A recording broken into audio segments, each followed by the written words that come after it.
Welcome to the Ayaan Hirsi podcast, a home for critical thinking and common sense. Today on the show, I have my friend Megyn Kelly.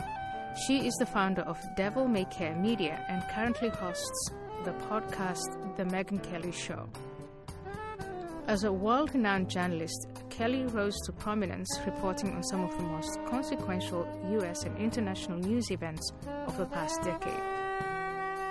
She was a journalist at Fox News from 2004 to 2017 and has moderated 5 presidential debates, including the first Republican primary debate in 2016, where she received widespread acclaim for her tough and direct line of questions to the candidates. In 2016, her memoir, Settle for More, debuted at number 1 on the New York Times bestseller list. From 2017 to 2018, Kelly was a journalist with NBC News. Prior to her career in television, Kelly practiced law as a litigator for 9 years. Megyn Kelly, welcome. Thank you so much for doing this. You and I have been friends for a long time. We met while you were still with Fox News. And now you have your own podcast, and I'm happy to say that I've been a guest and really grateful that you've decided to do this. Pleasure's all mine. Love you, Ayaan. I've been your fan for a long, long time. I feel like it's just an honor to know you.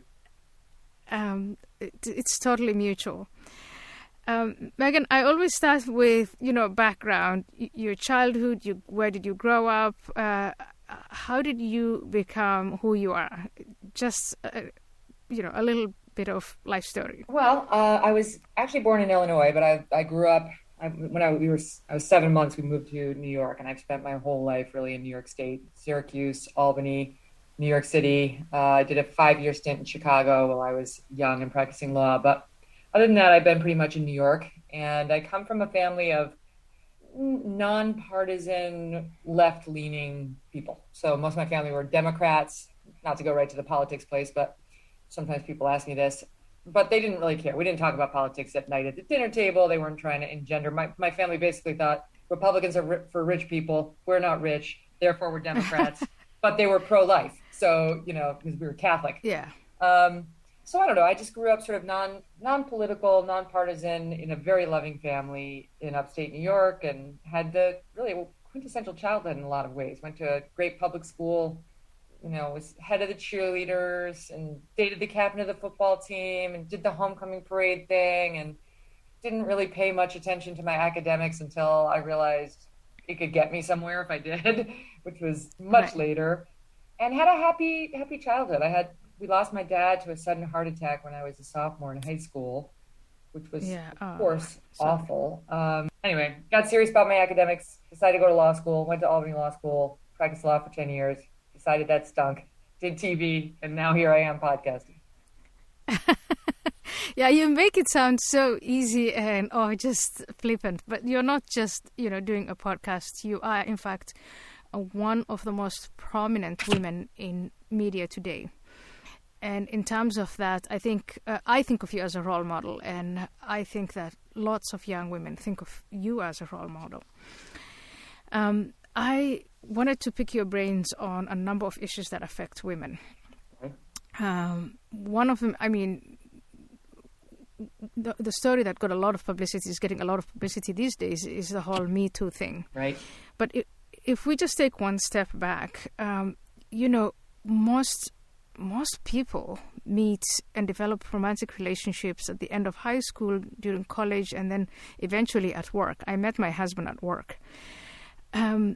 Where do you draw the line between, as a woman, between what is healthy and healthy attraction, flirting, developing a relationship, to what becomes abuse and unwanted attention, and then what is the role of a young woman in that? Well, I think we need to start with your unwillingness to recognize your victimhood and how Neil took advantage of you, and you you don't even understand how much you've been victimized, Ayaan, and we'll have to go over it so you can file some retroactive lawsuit against him. No, it's absurd, because the whole Me Too movement does pretend that there are not natural gender dynamics in the workplace setting that we would see anyplace else.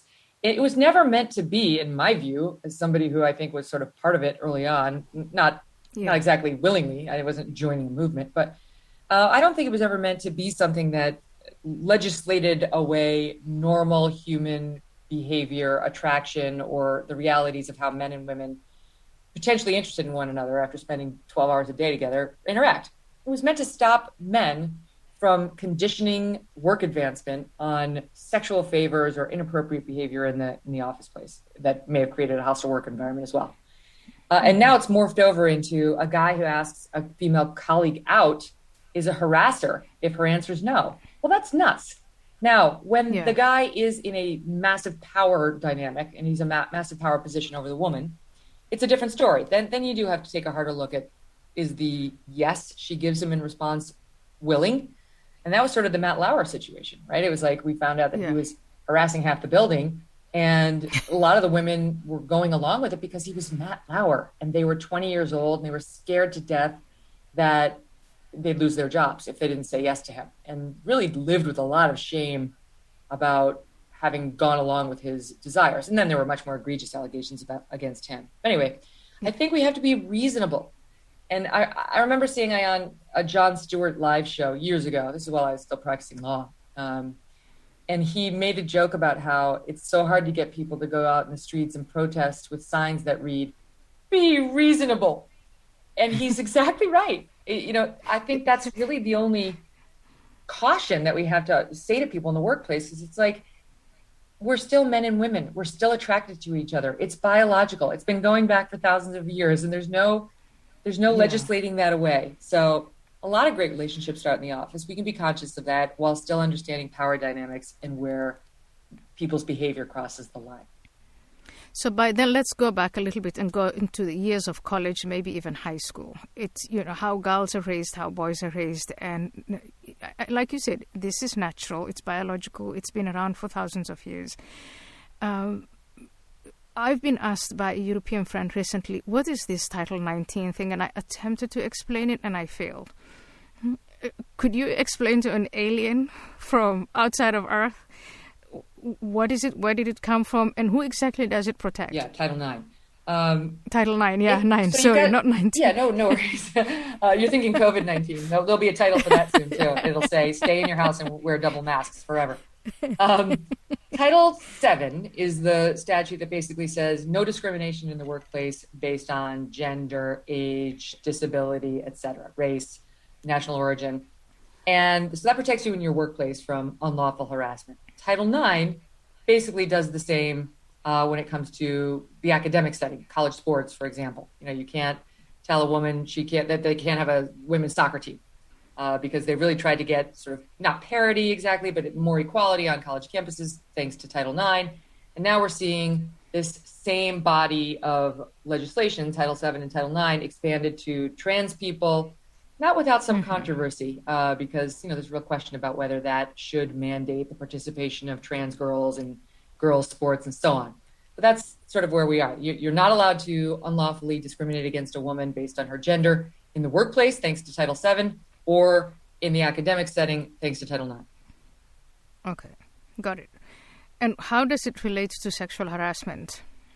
Well, it could be a situation where you've had, let's take Fox News, where it was unearthed that there were years and years of repeated behaviors that would be, discriminatory against women. So you could claim that you had a Title VII violation and try to go after Fox News in that way. So people use it as a sword to, remedy wrongs that have happened in the workplace. And it's been quite effective, actually. I mean, before it was passed, women didn't really have many protections in the workplace. And for too long, we weren't exercising them. So when something went wrong, we would just be quiet about it. And that's sort of how the Me Too movement came about, when people started to say, no more. But you don't, you can file all sorts of claims when somebody harasses you. You can make it it could be a potentially defamation claim. A man says you suck and you had to be fired because you were terrible, when in reality you wouldn't sleep with him, right? It could be a gender discrimination claim against under Title VII or under local statutes, which tend to, like in New York City, we have a very strong anti-discrimination statute or what have you. Right. But you could also abuse these protections as a woman and say, because you don't get promoted, or maybe because a guy turns you down, or because you're just not good enough for a sports thing, you could use that and say, I've been made to feel unsafe and I'm a victim of discrimination. It could work both ways. Of course. And in the same way, I think, in this past year, we've seen some good racial progress, right. But we've also seen race get weaponized to bring down people who are disliked, right? I feel like that certainly happened to me at NBC. Yeah, with the blackface thing. Yeah, I feel like the race was weaponized against me in that instance in a way that was not connected to reality. But it happens with the Me Too movement too. It's used by women who don't like somebody or who feel they were unfairly fired, and they can't figure out that it might have had something to do with their own behavior or their own poor performance at the office, and would prefer to have a scapegoat. Now, I'm not saying that happens in most cases, but there's no question there are people who abuse the law to try to take down somebody they already don't like. Let's face it, you get fired, you don't like your boss.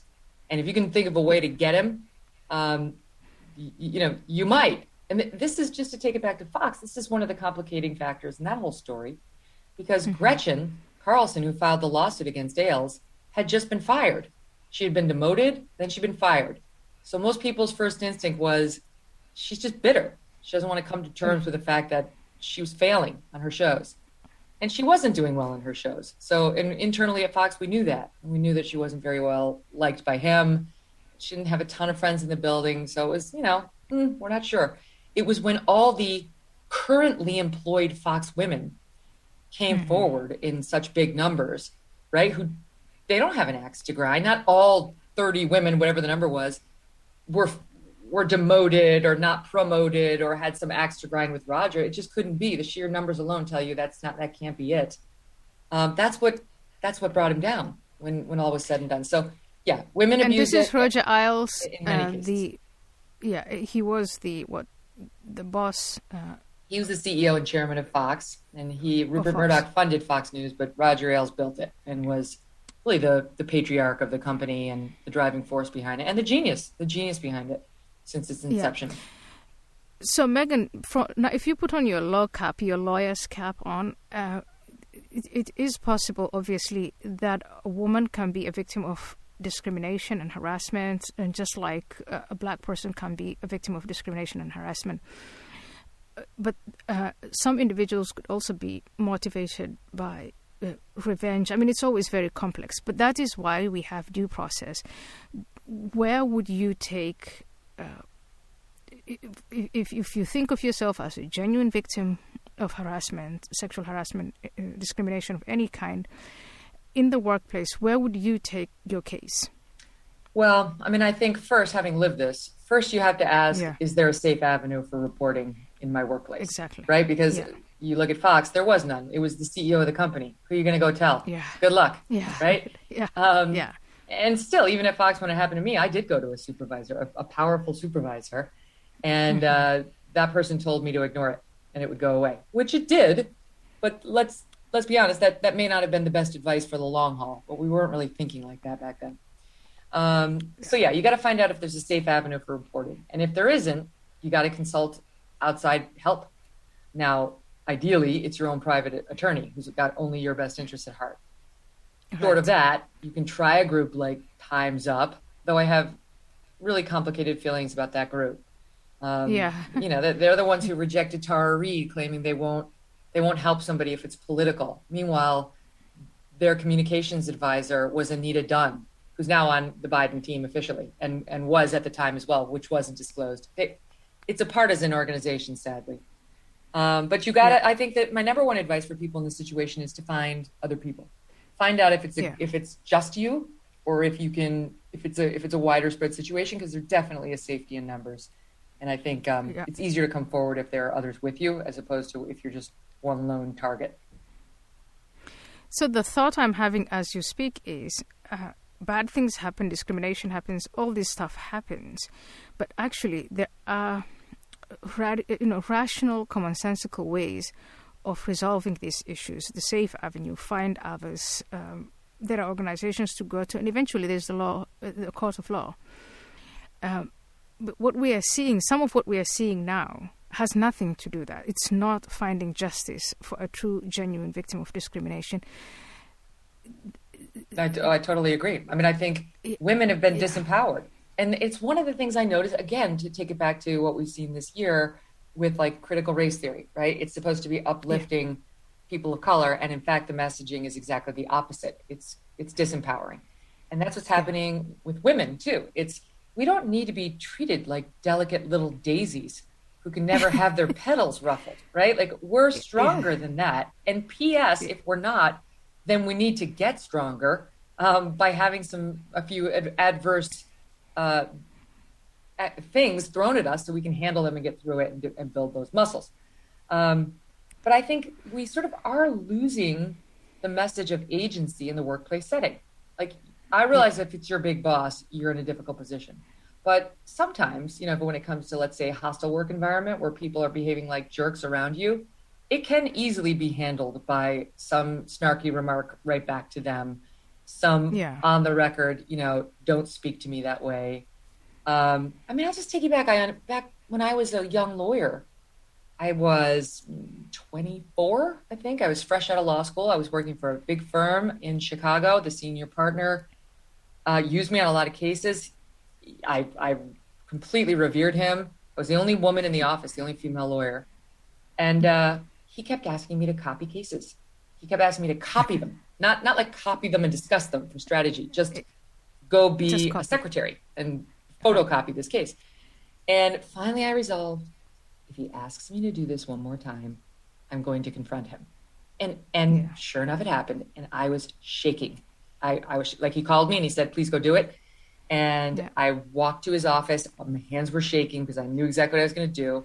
I planned it out, though. I had said what I was going to say. And I walked in there and I said, Bob, if you want me to copy a case because you want to discuss it with me like a lawyer, I'm happy to do that. If you just need a photocopy of a case in a law book, that's what you have Peggy for, his assistant. Right. And I said, I won't be doing that for you anymore. Well, he was apoplectic. And he started yelling at me. And I said, what I actually said, I would have phrased it a little more softly today. But back then I said, you will speak to me as a professional or you won't speak to me at all. But you know what? You can't really argue with that. That's a tough one to come back from. And long story short, he never asked me to copy a case for him to get again. And I think net, he respected me. We got along great. He used me in a bunch of stuff. And I love Bob. I don't mean to disparage this guy now, but you can handle it. Like some of these situations can be handled in the moment. Not everything is a federal case. No, not everything is a federal case. And exactly, not every woman is some kind of, weak, squishy little thing that can only be the victim of her circumstances. In fact, I remember growing up myself that we used to talk as women, if you left the house, you had to think about getting protection by asking your brother to walk you here, there, or some other male members of the family. You didn't always have that. So we used to think a lot about physical self-defense. We used to, and as girls, just really getting together. There were no laws or frameworks or any sort of thing to rely on. It was just if something bad happened to you, it was considered your fault. And I want to say that stuff only toughened me up. It toughened us up. Absolutely. Well, that's the problem is right now in our society, our whole focus is on, it's a whack-a-mole strategy. Let's just whack every bad actor and try to legislate or policy-wise or messaging in schools, what have you, away all bad behavior. Then we will get to live in the utopia where no one says a racist thing, no one does a sexist thing, no one's anti-trans and so on. It isn't possible.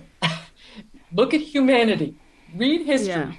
You are not going to get rid of bad actors with bad thoughts, bad actions, bad outcomes. It's called life. And the better focus, in my view, has always been, how do I shore myself up so that I can handle the challenges when they come my way?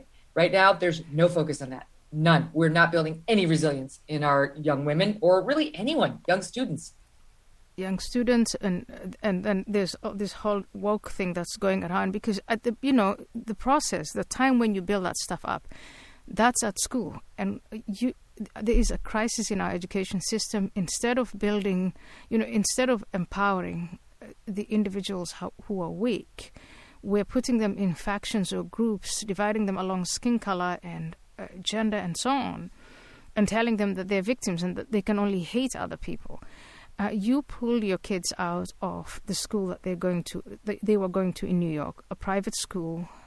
And why did you do that? I mean, I know the story, but for my audience. So I have 2 boys and a girl. My children go boy, girl, boy, and they are 11, 10, and 7. So currently 5th grade, 4th grade, and 1st grade. And we knew living in New York City that the schools here, they're in the private schools, but it's true of the public schools too. We're going to be left leaning. I mean, let's face it, you know what you're going to get in a town that went 87% for Biden. However, it wasn't anywhere near what it is now. The messaging on race, it wasn't like this. When I say left, it was more like join Greenpeace. Let's save the environment and let's be pro-choice. It's sort of the normal left-wing causes that you hear a little bit more of than you wanted to, but it wasn't indoctrination in the K through 12 level. And then really in our school, in our boys' school in particular, before George Floyd, it happened a year before, there was an open letter by a group of Black students in the upper school complaining about the number of Black students, the number of Black faculty, and some recent incidents.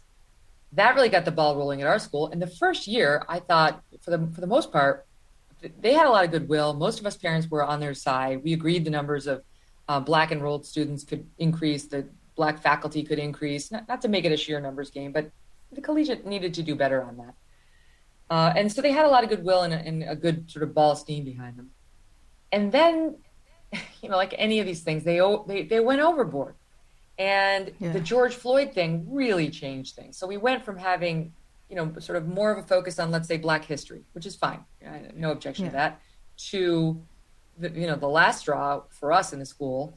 And by the way, it had been a bunch of trans stuff that I'd love to talk about too. But the last straw was a letter that went out amongst all the faculty, all the parents and faculty who were in the diversity group. We were one of those families in the diversity group. It's, Black families, white families, anybody who wants to be sort of aware of these issues and figure out how to help. And then they wanted it to be mandatory reading for all the faculty. An article by a woman, by some professor from some school I never heard of, that read, in every classroom where white children learn, there is a future killer cop. And we need studies on why white mothers are indoctrinating their children in Black death.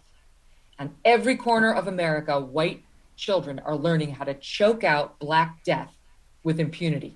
It's like, this is some crazy thing you'd see that maybe Slate would circulate. This isn't something that belongs at our school, which was one of the more traditional schools in Manhattan. It's why we chose it, one of the reasons.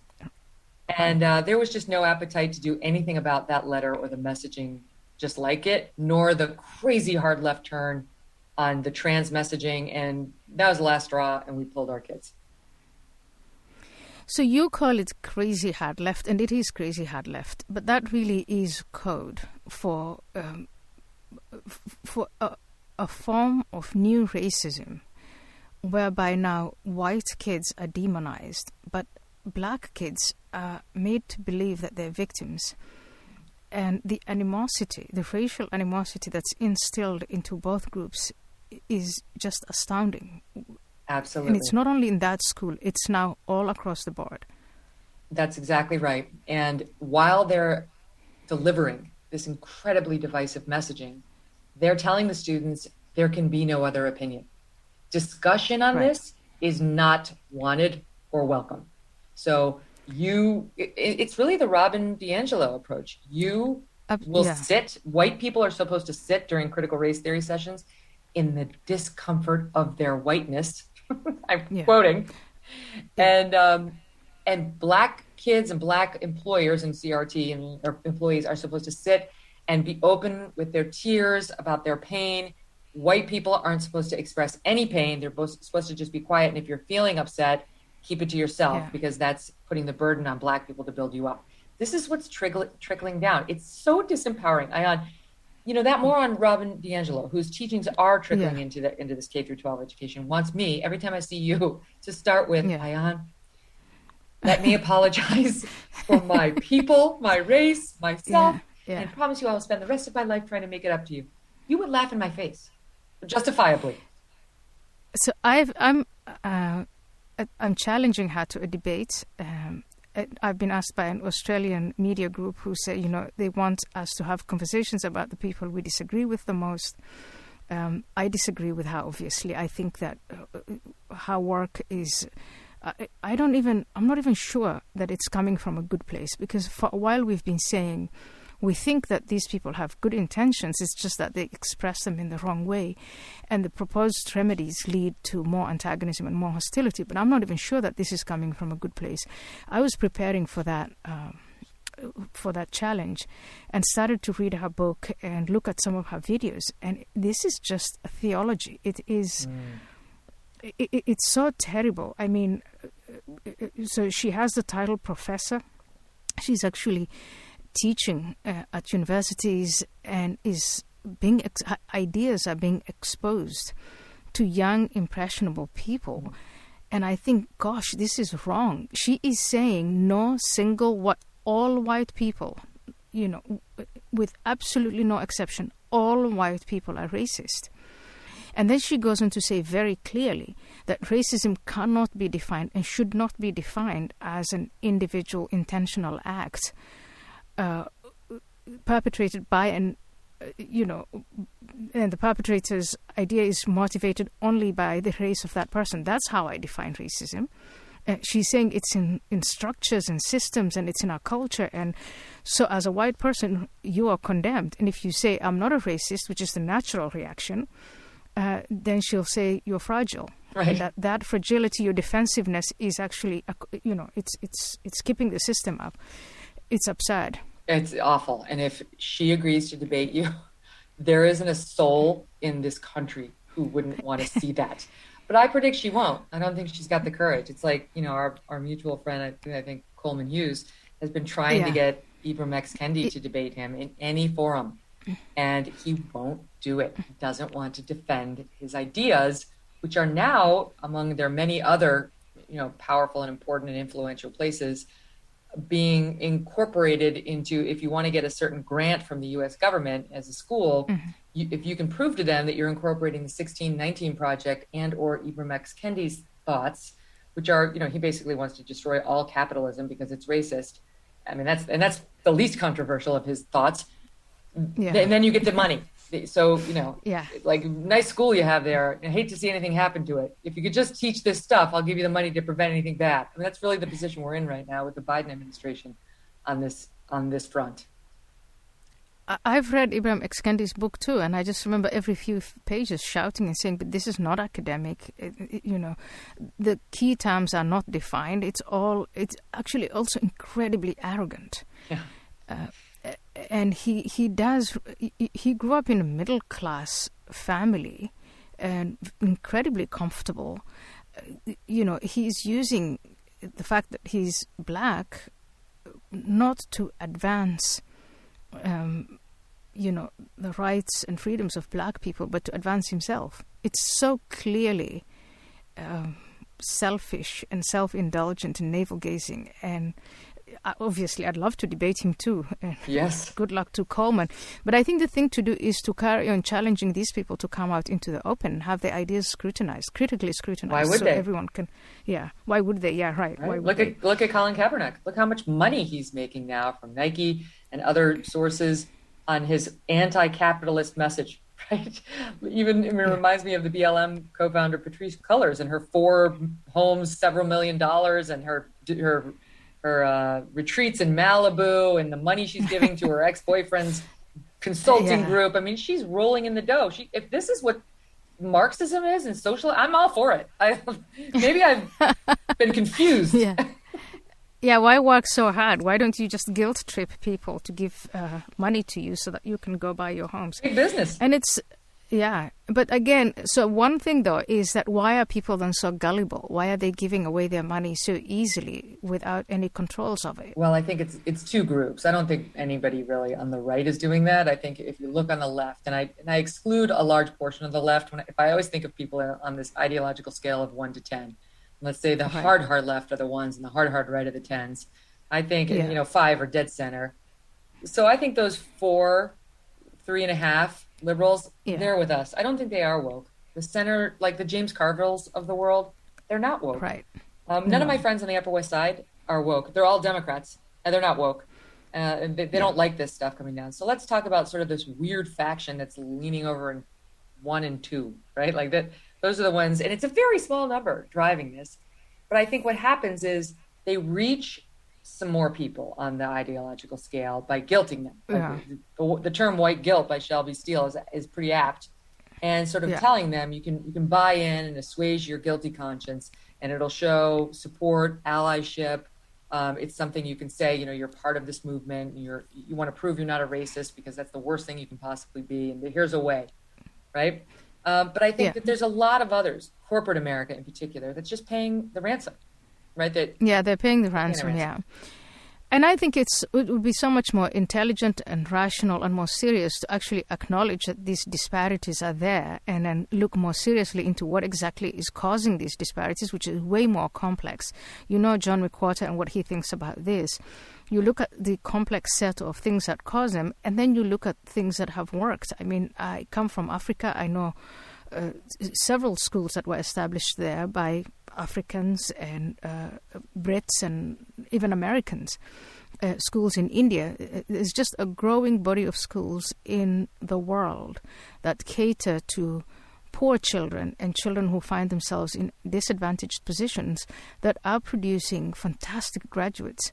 And so there are successful ways of lifting people out of poverty, of creating more equality, of shrinking the disparities. But it's not going to come from Ibrahim, excandis, and D'Angelo and these other charlatans. Oh, no. I mean, if you look at the numbers on BLM, right after George Floyd's death, they were huge. I mean, virtually every Black person was supporting BLM, minus, let's say, 6% back then. Mm-hmm. And a large number of Republicans, a large number of white people.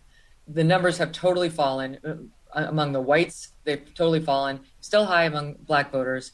And support for police has gone way up over the past year. Especially among Blacks now. The opportunity was missed. They had the BLM group. So forget Patrice and sort of, BLM.com. But they had a lot of goodwill. People were horrified by that tape and really wanted for the first time to seriously question what's real. What do we need to know that we haven't been paying attention to? And it's been completely squandered by critical race theory and cancel culture and this knee-jerk use of the term racist. And I think you've got millions of Americans now just recoiling from all the messaging and no longer open-minded to the messengers. Yeah. They've set us back in time, honestly. It really is. It's so unfortunate.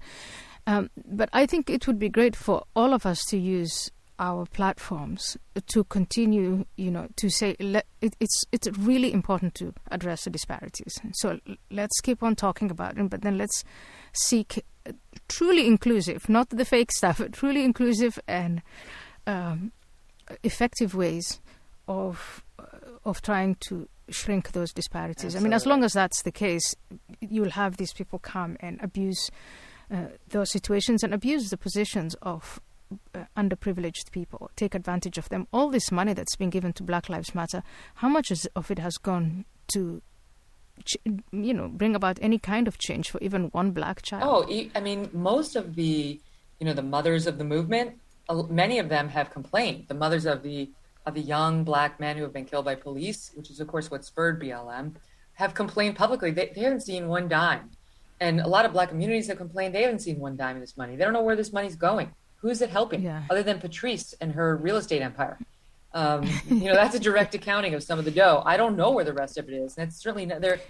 There's a lot of groups you could donate to if you really want to create change in this country. I don't think that's one of them because, I don't think they've proven themselves capable of managing that money in a way that people can have faith in. And the way to hold them accountable would have been through the media. And, you are of the media and have been for a long time and, a very successful, prominent media person. I've been asking different people to explain to me the crisis within the media. Why cover up for people like the BLM people and relentlessly pursue and damage individuals who actually, in the end, do good stuff. The media is left, that. And I think for them, it's both of the things we just discussed. Number one, they really are ideological. I think they do believe America's bad, America's racist. This is the right line to take because it's truth. But I also think they're self-preserving in this messaging, in that they understand if they say anything other than these crazy woke people who are a very small group are right, they're going to get fired, right? I mean, it doesn't take much. And these days they want their salaries. They want to continue working. And look, while these the cancellations have taken out, I think, in large part, people on the right, they're easy targets. They're sort of a no-brainer. They've taken out a lot of people on the left too. The woke are loyal to no one. Look at J.K. Rowling. Just for kicks the other day, I went and I looked at who J.K. Rowling was following on Twitter. Do that one of these days. It's all hard lefties. This is not a right-wing woman at all. No. But she took a more heterodox view when it came to trans girls in sports. And they've tried to cancel J.K. Rowling. So they will go after their own. And I think media people understand that. And they therefore understand they must toe this line if they want their big paychecks to continue. Yeah. And there are exceptions. Bill Maher is an exception. And you're right, some people have been fired. Jim Bennett from the New York Times, very wise. Yep. There have been exceptions on the left. And there are. And I like you, I have a number of people on the left who are by no means woke, but feel inhibited. They can't. They feel it's just whatever they say, it's going to be taken the wrong way. They're damned if they say something, and they feel kind of damned if they say nothing. Mm-hmm. There was a poll recently that said 67% of Americans feel they can't say how they really feel about these issues. 67. That's not just Republicans. 67%. Yeah. And it's a 21st century America. Oh my goodness.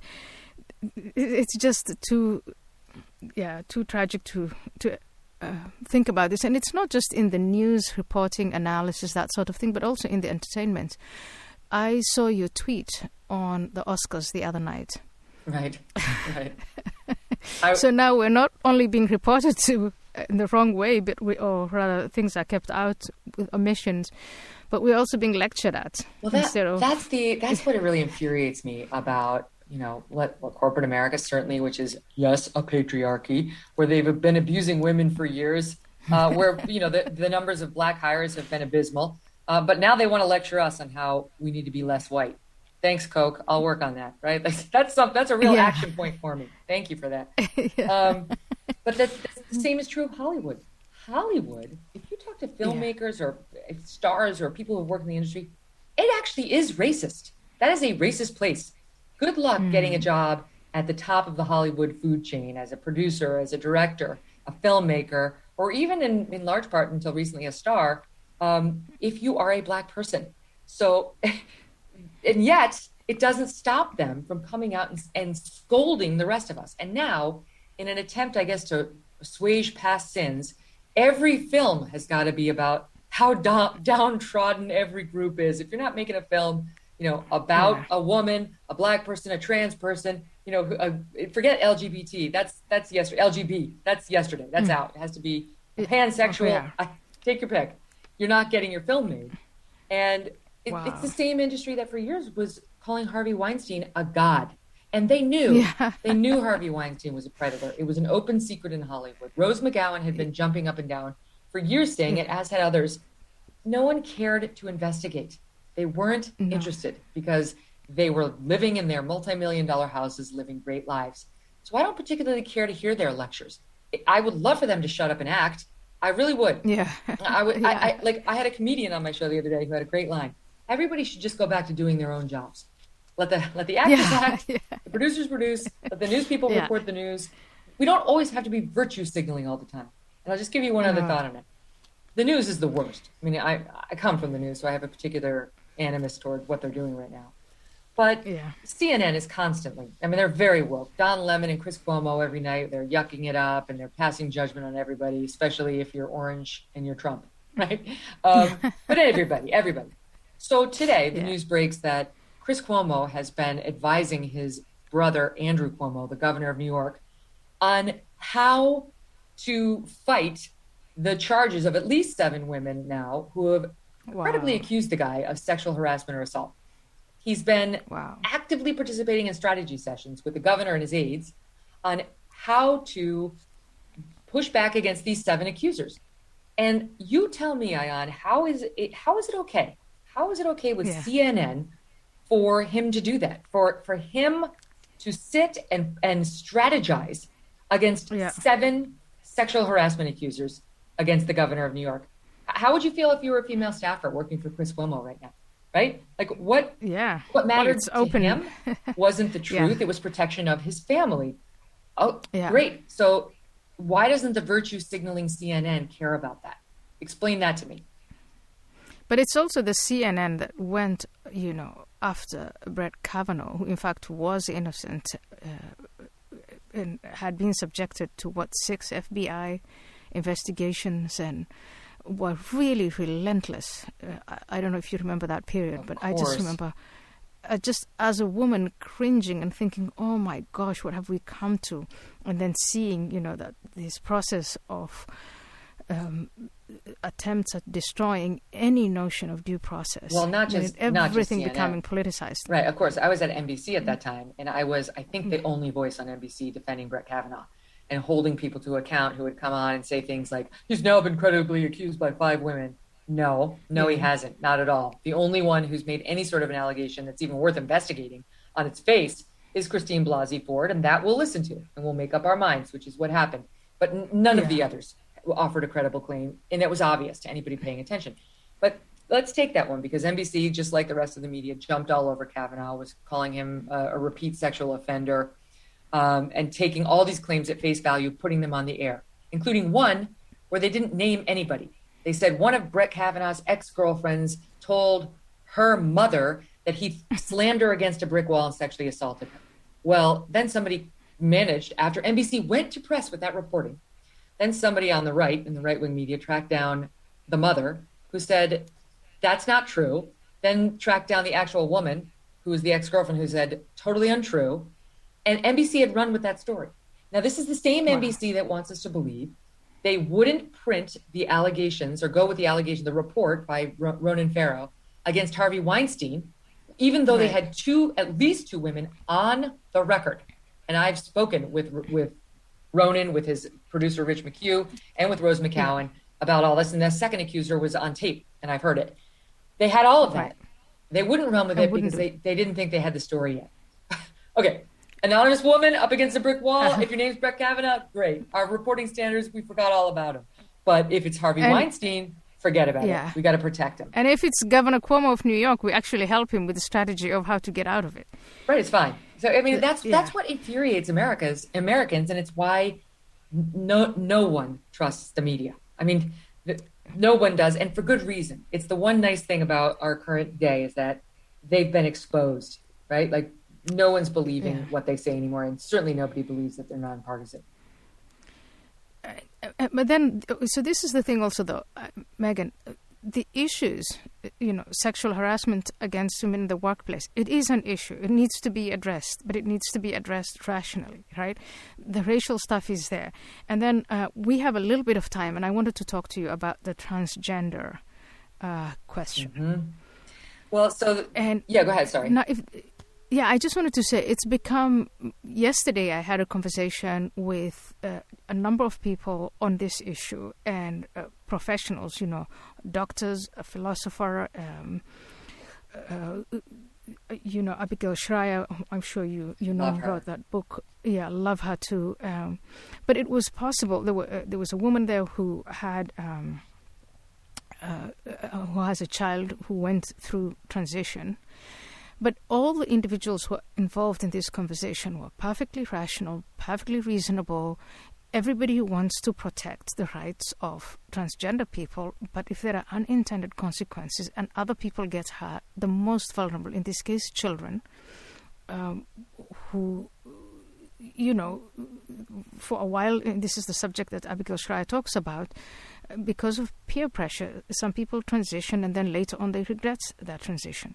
Women get hurt in prisons. They get hurt in the sports world, why have they made it impossible for us to have these commonsensical, reasonable discussions where it's a win-win? Because there's only one acceptable view. There's only one acceptable view on the Me Too movement, on critical race theory and BLM, and on trans athletes and trans people in general. And the media has decided what that view is, and that's the only one that gets enforced.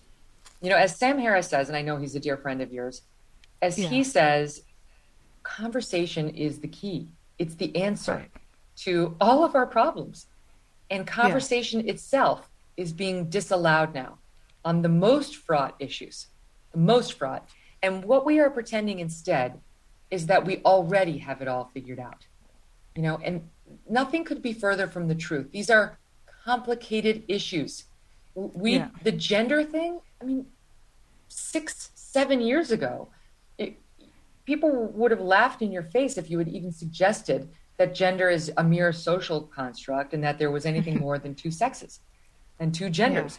And now, if you say the opposite, they won't laugh in your face. They'll try to cancel you. And yet it isn't settled science. I believe it's settled the other way, but what we're being forced to say, it's settled that we could have 100 genders. And that's just a tactic used, you know, by the left to silence people so that they've won before the debate even begins. And that's why what you're doing is important. What I'm doing is important. Joe Rogan's important. Fox News is important because they haven't managed to silence everyone. They can't. And I think that for those of us who do want to have conversations and who love living in a peaceful society, governed by the rule of law, all we really have is conversation. It's to get at these people and say it is perfectly normal, you know. Yes, it's a biological reality that there are two sexes. Right. But there are individuals, for whatever reason, they don't feel good in the body that they were born in. And we want to do absolutely everything that's in our power on the legislative level, on the cultural level, on the economic level, to accept those people so that they have their dignity and that they can flourish. That's right. But if there are unintended negative consequences that affect children, I mean, like, you know, young people, the tragic story of the young woman who felt pressured because she was only seeing the internet community and went to great lengths to have her breasts removed and testosterone hormones injected into her, and is now full of regrets. Yep. She wants it. She can't have that stuff back. And she's filed a lawsuit. And that's the other thing about the trans community. Their activists are so loud and such bullies, and I firmly believe do not represent the vast majority of trans people in America. I know a bunch of trans people. We have a couple of trans people in my family. They're reasonable and they don't want to bother anybody. They just want to be left alone. They want to be accepted. They don't want to be bullied. They don't want to be discriminated against in the workplace or elsewhere because of, you know, how they are. Because of who they are, They're not trying to bully others. They don't give a damn if you say your pronouns.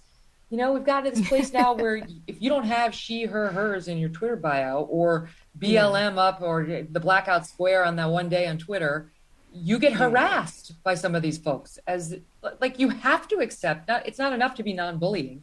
You have to be vocally supportive. And there was the teacher, Paul Rossi, he came on my show from Grace Church School here in New York. He's the teacher who came out and sort of outed his school as trying to indoctrinate children. And he was telling us about how the teachers would say to the students sitting there listening to all this dogma about race and trans and so on, who didn't say anything, we really need to hear from you. We need to hear from you. It's not enough to just sit silently and take it in and be polite about your disagreement. God forbid you voice your disagreement. You have to actively say you agree, or you're going to suffer in your grades and your well-being with your teacher. And that's just a microcosm of what's happening in our greater society. And I do think, though, the children, I don't know, in a way, they're going to help us solve this, because you might not speak up for yourself, but you will speak up for your child. Oh, yes. You know, I had two girls on the show last week, and I also had a trans female athlete to speak after they were on. But these are, you know, biological girls. These are cis girls, as they're now called. And they were talking about in Connecticut, they're running. The one girl was winning everything. She was dominating. And there was a boy, who was running on the boys' team, losing everything. in the spring semester. They come back the next year, fall semester. Now that boy has realized that he's in fact a trans girl, is allowed with no hormone therapy to run on the girls' team, and he crushed her. He was killing her. And she was no longer number one in anything. It jeopardizes scholarships and college placements and so on. Not to mention the wonderful feeling of crossing first. You know, I can imagine it's wonderful. That's never happened to me to have the blue ribbon on me as I crossed the track finish line. Oh, no, I remember the thrill of it until obviously someone else came and passed me. And then that too is crushing, but in a negative way. And I mean, imagine, and she talked about just the dejection at realizing when this trans girl was at the future races, she knew she was never going to beat the trans girl. Never. And she never did. And one time she actually did beat this other runner. Okay. And that's what made all the news. See, you can do it. Yeah. You just train hard enough. Well, I asked her about that. I said, well, in fact, you did beat the trans girl. So how can you say, you know, it wasn't possible? Well, what wasn't in any of the news reports, Ayaan, is that the only reason she beat this athlete is because they had a false start. They didn't run. So it's really unfair. And actually one of the girls who was on the show was mixed race. I think her mother was white and her dad was black. And the mother wrote this very powerful piece in the New York Post about how this girl came up, she overcame a bunch of obstacles. She'd been the subject of bullying and so on. She made it. She was running, she was winning. And until these two trans girls took over, in which case she was getting slaughtered. We just have to be able to speak about it, and you have to be willing to be called names. It's not going to get solved unless more reasonable people say, I don't care what you call me. I'm going to say my piece. And I think it's going to, it will go that way because people are suffering. People are losing their livelihoods, and parents, I mean, we just talked about it. Parents, once they're confronted with how their children are being disadvantaged or abused or neglected, or forced to believe things that the children don't want to believe in, then I think parents from the left, from the right, conservatives, liberals, who knows, independents, people who are apolitical, parents will organize themselves and come around to protecting their children. And while we're on this in terms of, losing jobs and that type of suffering, did you hear the latest story of this guy is called Antonio Garcia Martinez? The Apple guy? Facebook, I think. Yeah, the Apple guy. And just got fired from Apple for something he did. He wrote a book about, 5 years ago? Yeah. I had never heard of it. But it's fictional. So he is fired. First, it seems to me as if Apple headhunted him. They were after him for quite a long time. And he made the move. And they did their due diligence, knew exactly what he had written, said, done. I mean, in this climate, these tech companies should know that stuff. And then a bunch of colleagues started to pile on him and collected signatures and have him removed. So Apple fired him. I think it's ridiculous. I really think it's outrageous. I think this guy, he had worked at another tech company before Apple, after his writings. He wrote for Wired, and that was no problem. Right. He was on stage with Kara Swisher, who's, a very progressive woman, who writes for the New York Times, and she runs this Recode thing, which is very well respected. And she does this conference every year. She invited him on stage. All of that happened. So suddenly, because we're just in a different climate, the writings that were not so controversial as to prevent any of that became too controversial for him to even work at Apple. It's not like they put him in charge of gender equity at Apple. He was doing something in ad sale or advertising technology. Yeah. It's unfair. And by the way, so what he wrote, it wasn't, I don't know, it wasn't great. I read it. I wasn't offended. It was like, okay, I can see how somebody might not like this as a woman, but who cares? People are allowed to have their viewpoints. You don't have to marry him. He didn't say, let's kill all the women in the workplace. Okay, I can see you thinking, I don't really want to work next to this guy. He was saying, I think women in Silicon Valley are weak. And he was saying compared to my girlfriend or something, as I understand the concept. Something like most women in Silicon Valley are weak compared to my girlfriend. Well, I suppose lots of boyfriends and husbands think that their wife is superior to everyone else. That's natural and fine, and there's nothing wrong with it. I have to say, for me, it's beyond that.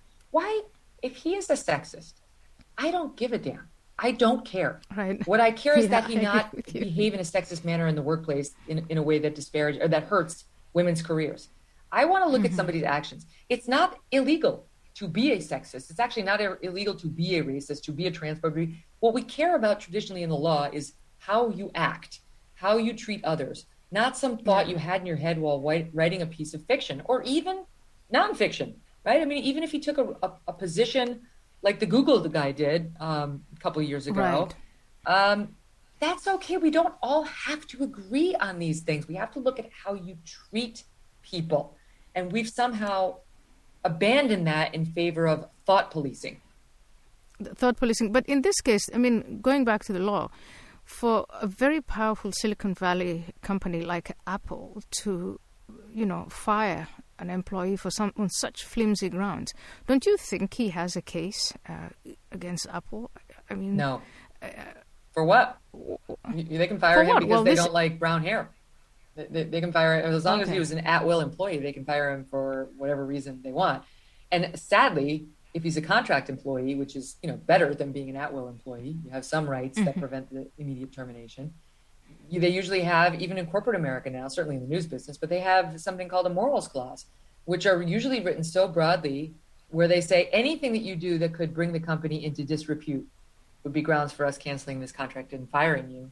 Well, I mean, that's everything. My God, if I had to sign a deal like that, right, I'd say that's my bread and butter. That's what I do every day, is touch subjects that could potentially bring somebody into disrepute. But that's my job. That's the job of a journalist.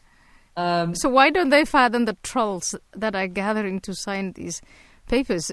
They're everywhere. The younger generation, and certainly in certain industries like tech. Those are the ones who should be fired. You know what? We need more people like the Wall Street Journal. When at the Wall Street, you go working at the Wall Street Journal as a young reporter. What do you think? Do you think you're at the New York Times? You're not. You think you're working for MSNBC? You're not. But still, they had an uprising of 80-some journalists there who revolted after, I think it was Heather McDonald, the brilliant Heather McDonald, Stanford, all the greatest schools, Oxford. Her academic pedigree is the most beautiful thing I've ever seen. And she's so brave. She really hasn't backed away from telling the truth based on evidence and facts. That's right. And her findings. She's incredible. And so, they didn't like what she wrote about police right after George Floyd, which was the most brave time for her to say what she said. She's been studying it for years. So they revolted. They wanted the Journal to pull back on her and some other commentators. And the Journal had the greatest response. It basically said, we understand, you don't like it, totally get it. Take care. If you want to walk, you walk. Go with God. Yeah. All the best to you. Yeah. That's exactly it. You don't want to be in the business of having difficult conversations. Get the hell out of journalism. You want to find only perfect employees who have never said or thought anything inappropriate. You'll have to fire yourself. You will not find such a human. Yeah. And what we're start your own company. What we're finding out more and more, Ayaan, is that the people who are the loudest demanding cancellations are the worst of all. They've 9 times out of 10 that we've seen, they have something in their own past that they're covering up for, that we then find out they're somehow paying a penance on, right? That's why they're making others suffer. I think they think, I'll cover it, and therefore I can sort of say, oh no, I'm woke. Look at Chrissy Teigen, who's out there calling for everybody to be canceled. She jumps on every cancellation train, and then it comes out that she was harassing a 16-year-old, telling her she should go kill herself because she married an older man. And talking of 16-year-olds, you know that nowadays they excavate tweets that kids made when they were 14, 15, 16, and that could get you cancelled from, get a college application that you got into, or even fired from work because of things you did as a kid, things you said, stupid things that you said. And kids do stupid things and say stupid things. It makes no sense. Follow the science. Isn't that what we're told? The science tells us that kids' brains are not fully developed until they're in their mid-20s. The frontal lobe, the part that assesses risk and helps us make smart, good decisions, is not developed. but the midbrain that fires up on serotonin is. So they like the clicks and they like the likes and they do stupid, dumbass things. And this is why we do not let them drink until they're 21. They can't vote until they're 18. Yeah. But we're going to hold all of their behavior when they were 14 against them. What sense does this make? None at all. None at all. Megyn, I'm getting messages that you have to leave. Oh, I didn't know that. My stalker / assistant Abby, Mother Time, as I call her. Yeah. Well, this has been wonderful, and I just love talking to you and hearing your voice. And I know that we're going to see one another soon. I hope so. Ayaan, I'm so enamored with you and your strength. And I know we skipped right by it, and your audience knows your strength. But I think it's so funny that we're talking about building resilience and sort of picking yourself up and getting along with life and learning how to exercise your muscles in the face of bad people, right? Like you can't get rid of them. With someone like you, someone who's actually had a fatwa issued on her and yet gets out there and not only just lives your life boldly, but continues writing about the very subject that became so controversial in your life, that caused so much upset and danger. And I said when I had you on my podcast, there are a lot of amazing women in this world, but there is only one Ayaan Hirsi Ali. And Megyn, you're so sweet. You're too wonderful. Thank you very much. All right, my love. To be continued, I hope. Yeah. I'll see you soon. Okay. But please, let's carry on these conversations and keep fighting back. You're on. Carry on doing the wonderful work you're doing. Thank you, Megyn. Thank you so much. Bye. Lots of love. Bye. Thank you for listening to this episode of the Ayaan Hirsi Ali podcast. Next week, we've got another exciting guest for you. If you're enjoying these conversations, please subscribe to support this podcast at ayaanhirsiali.com.